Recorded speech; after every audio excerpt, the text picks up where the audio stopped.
Invito tu atención ahora al libro de los Hechos, capítulo 6, por favor, en donde continuamos con nuestra serie a lo largo de la biografía de la primera iglesia del mundo. Ya hemos leído en el capítulo 2, versículo 41, que 3.000 creyeron y formaron la primera asamblea de la iglesia. En el versículo 47 aprendimos que más y más personas estaban siendo añadidas diariamente. Evidentemente, alguien estaba tomando registro de cada persona que se unía a la asamblea en crecimiento. Por el capítulo 4, versículo 4, leemos que hay exactamente 5.000 hombres en la lista. Luego, en el capítulo 5, versículo 14, descubrimos que el número se ha multiplicado. Ahora en el capítulo 6, versículo 7, aprendemos que el número se ha multiplicado grandemente. Los creyentes se están juntando regularmente en el templo. Con sus estructuras de piedras, los grandes corredores y pabellones hacían un lugar maravilloso de reunión, mientras que ahora los creyentes, sin dudas, se desparramaban en los pórticos y en los vestíbulos. ¿Puedes imaginarte la irritación del Sanedrín, mientras que ellos reconocían que no importara lo que ellos intentaran hacer para detener este movimiento, ya que éste continuaba creciendo? Y el templo se había congestionado. Ellos ni siquiera podían ingresar a sus oficios sin interrumpir las sesiones de oración.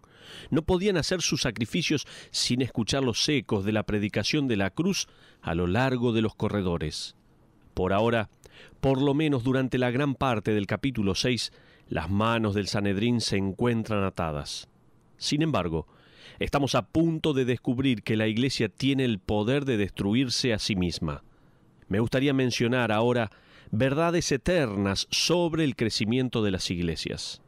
Mientras que la Iglesia ha enfrentado valientemente las persecuciones y la corrupción de una manera pura, viene ahora a enfrentarse con el primer episodio que se registra sobre la disensión, el desacuerdo y la falta de unidad. Observa el versículo 1 del capítulo 6 del libro de los Hechos. Por favor, busca capítulo 6 del libro de los Hechos, versículo 1. Dice: en aquellos días, como creciera el número de los discípulos, hubo murmuración. Paremos en este punto. No solo esas palabras son perspicaces, sino que son alentadoras. Y ellas proveen el primero de los varios principios eternos para la Iglesia de Jesucristo. Permíteme que te los comparta. Las iglesias vibrantes, efectivas y en crecimiento no son inmunes a los problemas. Toma nota de esto. Las iglesias vibrantes, efectivas y en crecimiento no son inmunes a los problemas. Esta iglesia ni siquiera tiene 6 meses de antigüedad y ya tiene un problema. Hay murmuración dentro de la iglesia. La palabra griega para murmuración puede ser traducida como rezongo, queja. Las personas están hablando sobre eso en el estacionamiento. Es el tema de conversación durante la cena. Se realizan llamadas telefónicas diciendo: ¿has oído sobre el problema? Bueno, permíteme que te cuente, ya sabes, para que lo puedas agregar a tu lista de oración. Qué común es esto en nuestros días también, ¿no? Ahora, no lo malinterpretes. La queja que ellos tenían era seria y era legítima. La describiré en un momento. Si alguien dice necesitamos regresar a la iglesia del primer siglo, ellos quieren decir típicamente regresemos al momento cuando la iglesia era lo suficientemente pequeña como para que todos se conocieran entre sí y cuando todo era color de rosas. Quisiera recordarte que esta iglesia de unos 20.000 miembros que se apretujaba en el templo para la celebración y que se filtraban dentro de cientos de hogares durante la semana para mantener la comunión y el estudio continuo, era demasiado grande como para que se conocieran todos entre sí. Además, sus líderes ya habían tenido 2 riñas con la ley y ahora tenían registros criminales. Y la asamblea de la iglesia ya había sido testigo de la muerte de 2 hipócritas en medio del servicio. Ahora, una gran parte del cuerpo se encuentra descontento y herido. Creo que la actitud más apropiada es que era una iglesia emocionante, valiente, vibrante y en crecimiento, y tenía su única y propia cuota de los dolores del crecimiento, así como lo tiene cualquier iglesia en crecimiento. Un liderazgo fuerte y una membresía comprometida no garantizan la ausencia de problemas. Lo repito, escúchalo bien. Un liderazgo fuerte y una membresía comprometida no garantizan la ausencia de problemas. Ahora, echemos un vistazo a la murmuración en el versículo 1 en su última parte.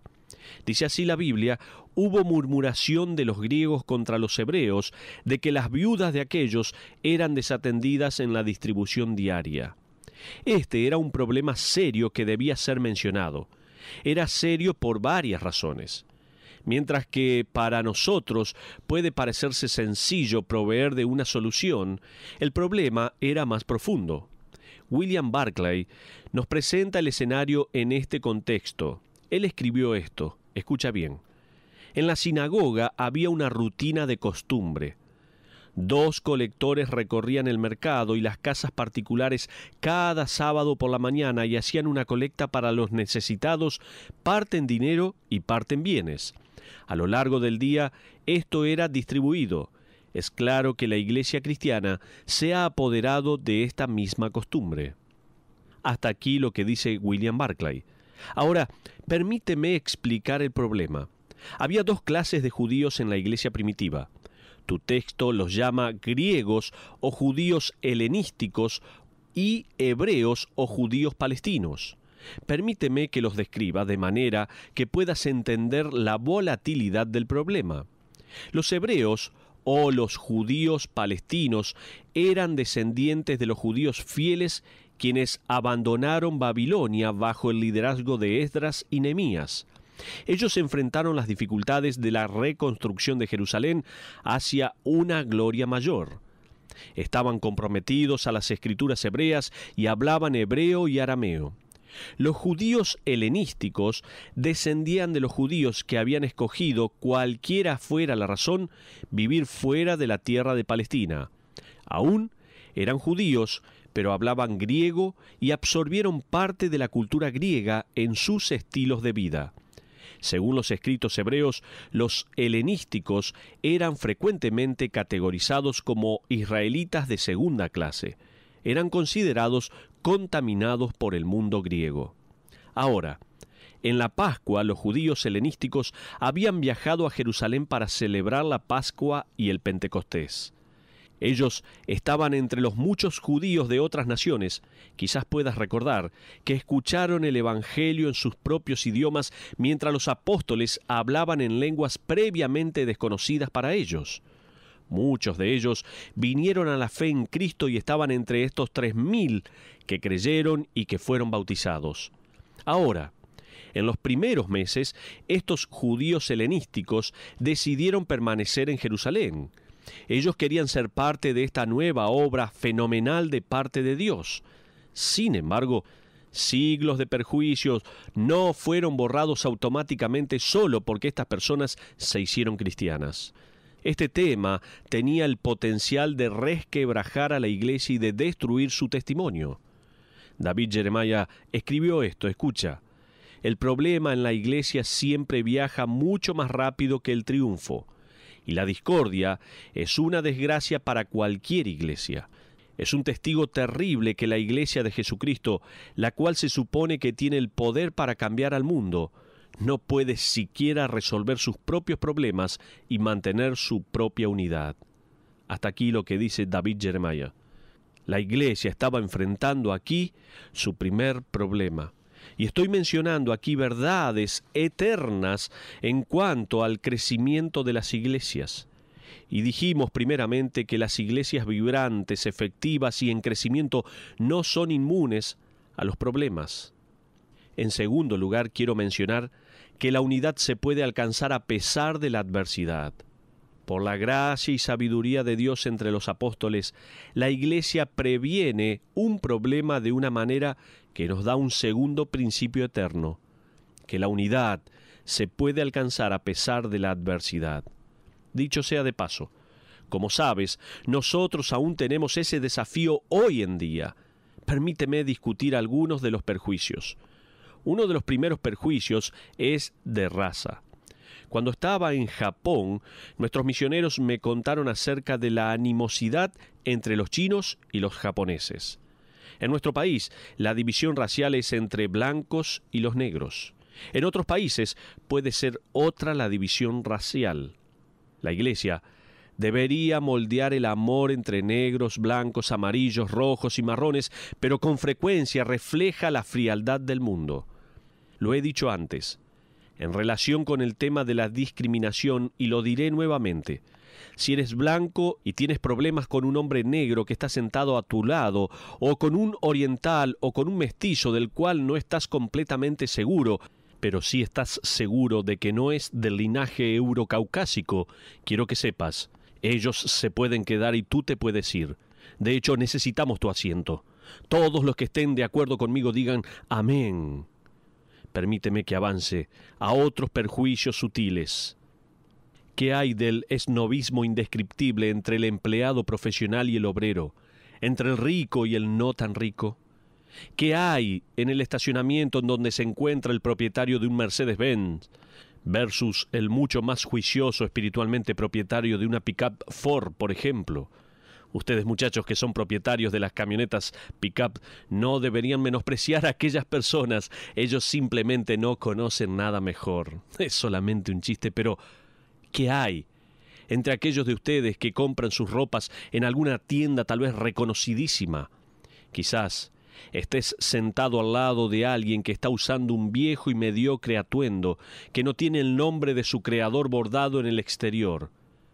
Sus zapatos tal vez no son de marca y no te tomas el tiempo como para presentarte a ti mismo. No puedes sacar ninguna ventaja de ello, por lo tanto, ¿por qué preocuparte? Santiago escribió a las iglesias que en realidad habían elaborado un plan especial para que los sugieres, de manera tal que ellos, si veían a una persona vistiendo lindas ropas, lo debían sentar en las filas de adelante, los cuales se consideraban los mejores asientos.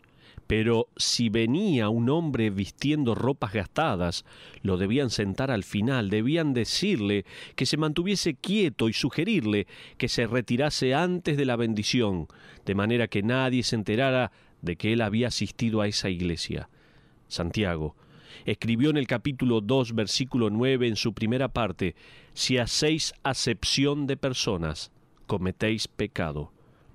Puede ser un testimonio increíble para los inconversos de este condado donde vivimos, así como lo fue en Jerusalén, cuando no se permiten los perjuicios en ninguna parte de la iglesia. Las personas que ven una iglesia como esa no son persuadidas por ella, sino que son atraídos hacia ella. Pero yendo un poco más allá, en cuanto a verdades eternas sobre el crecimiento de las iglesias, mencionamos que las iglesias vibrantes, efectivas y en crecimiento no son inmunes a los problemas. En segundo lugar, dijimos que la unidad se puede alcanzar a pesar de la adversidad. Ahora quiero decirles que las prioridades deben ser mantenidas a pesar de las presiones. El tercer principio eterno es que las prioridades deben ser mantenidas a pesar de las presiones. Busquemos más en Hechos, capítulo 6, versículo 2, el cual nos dará el tercer principio para la iglesia. Dice la Biblia: entonces los 12 convocaron a la multitud de los discípulos y dijeron: no es justo que nosotros dejemos la palabra de Dios para servir a las mesas. Continuemos con los versículos 3 y 4. Dice: buscad, pues, hermanos, de entre vosotros a 7 varones de buen testimonio, llenos del Espíritu Santo y de sabiduría, a quienes encarguemos de este trabajo, y nosotros persistiremos en la oración y en el ministerio de la palabra. Por favor, observa que el punto en estos versículos no es que sea menos espiritual servir a las mesas. No, por favor. Eso no tiene nada que ver con la preeminencia del ministerio, sino que tiene que ver con la prioridad del ministerio. En este tercer principio, utilicé prudentemente la palabra presión, porque creo que la presión debió haber estado presente en los apóstoles para solucionar el problema ellos mismos. De hecho, creo que su respuesta natural podría haber sido distribuir el alimento ellos mismos. Un comentarista pinta el escenario de esta manera. Él dice así: Pedro responde: bueno, si todos nos levantáramos más temprano y nos acostáramos más tarde, creo que podríamos hacerlo. Juan opina: sí, ¿y si salteamos el almuerzo y trabajamos los sábados? Santiago también concluye, si hacemos todo eso, creo que podríamos agregar el ministerio de las viudas a nuestro plato. Hasta aquí lo que dice este comentarista. ¿No es natural para la mayoría de las personas intentar resolver un problema por sí solas? Pero, mientras la iglesia crecía y crecían las necesidades, los líderes de esta iglesia reconocían su incapacidad para hacerlo todo. Me vi afectado con la aplicación de esa verdad en nuestra propia iglesia. En el pasado, si alguien que asistía a nuestra iglesia era hospitalizado, yo lo visitaba. Ahora, ese ministerio se les da a muchos que asisten con ayuda, entre ellos a nuestros diáconos. De hecho, las únicas visitas que ahora intento hacer personalmente al hospital son para todos los problemas serios y que ponen en riesgo las vidas. Debido a ello, no soy más una visita esperada en el hospital muchas veces. Pero visité a un hombre de nuestra iglesia hace unos meses atrás, quien estaba a punto de someterse a una cirugía. Ingresé a su habitación y él me miró y dijo, «Oh, no, usted, debe ser algo malo». Entonces, en la iglesia en Jerusalén, así como en cualquier iglesia en crecimiento, las prioridades en el ministerio debían ser definidas y seguidas. Para los apóstoles era el ministerio de la palabra y de la oración. Vamos ahora al cuarto punto. Quiero recordar los tres anteriores. Las iglesias vibrantes, efectivas y en crecimiento no son inmunes a los problemas. La unidad se puede alcanzar a pesar de la adversidad. En tercer lugar, dijimos y mencionamos que las prioridades deben ser mantenidas a pesar de las presiones.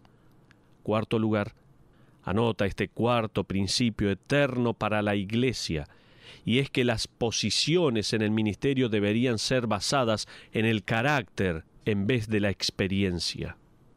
Miremos el versículo 5 de Hechos capítulo 6.